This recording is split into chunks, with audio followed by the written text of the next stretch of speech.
শুধুমাত্র আলু দিয়ে কাতলা মাছের কারি। আমি যেভাবে রান্না করি সেই রান্নাটাই তোমাদের সাথে আজকে শেয়ার করব। সবার প্রথমে মাছগুলোকে পরিষ্কার করে ধুয়ে নুন হলুদ মাখিয়ে নেব।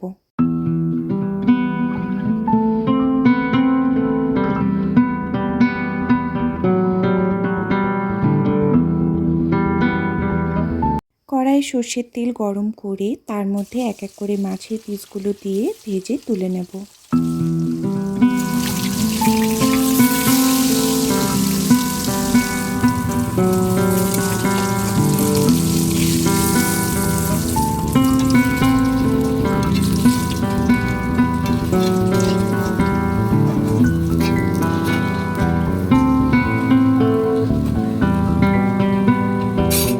মাছ ভাজার পর বেঁচে যাওয়া তেলের মধ্যে একটু বড় বড় করে কেটে রাখা আলু দিয়ে দিচ্ছি।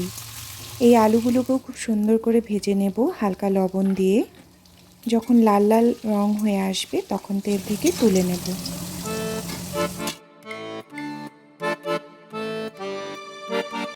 এখন একটা মিক্সিং জারের মধ্যে অর্ধেকের মতো পেঁয়াজ, 4-5টির মতো কাঁচা লঙ্কা আর অল্প একটু আদার টুকরোকে ছোট ছোট করে কেটে নিয়েছি।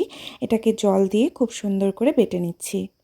আলু ভাজার পর বেঁচে যাওয়া তেলের মধ্যে এখন দিচ্ছি একটু ঝুড়ো ঝুড়ো করে কেটে রাখা পেঁয়াজ আর দিচ্ছি সামান্য একটু গোটা জিরে।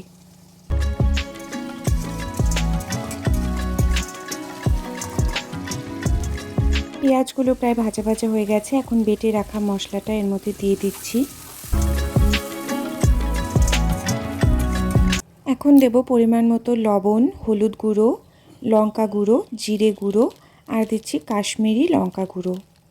সব মশলা দেওয়া হয়ে গেছে। এখন একটু সময় নিয়ে মশলাটাকে একটু কষিয়ে নেব। তারপর এর মধ্যে দিয়ে দেব ভেজে রাখা আলুগুলি।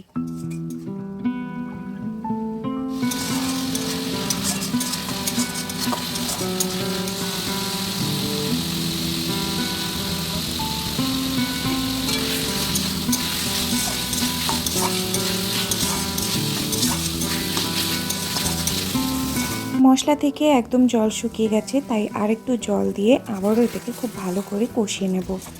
এই জলটা যখন পুরো শুকিয়ে যাবে তখন এর মধ্যে দিয়ে দেবো বেশি পরিমাণে জল।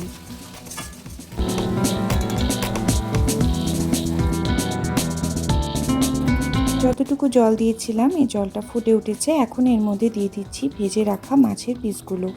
মাছগুলোকে ভালো করে ঝোলে একটু ডুবিয়ে দিলাম। এখন দিয়ে দিচ্ছি সামান্য একটুখানি গরম মশলা, উপর থেকে ছড়িয়ে দিলাম।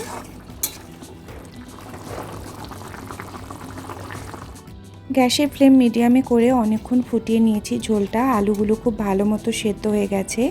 এখন অনেকটা ঝোলই কমে এসেছে, এতটুকু আমি রাখবো। তো রান্নাটা আমার একদম হয়ে গেছে। রান্নাটা তোমাদের কেমন লাগলো আমাকে অবশ্যই কমেন্টে জানাও। ভালো লাগলে ভিডিওটি লাইক করে দিও, শেয়ার করে দিও। আর যারা আমার চ্যানেলে নতুন এসেছো তারা আমার চ্যানেলটিকে সাবস্ক্রাইব করে দিও। আর আমার ব্লগ চ্যানেল ফলো করতে পারো, পিউ সরকার ব্লগস। দেখা হচ্ছে পরের ভিডিওতে। Tata, bye bye.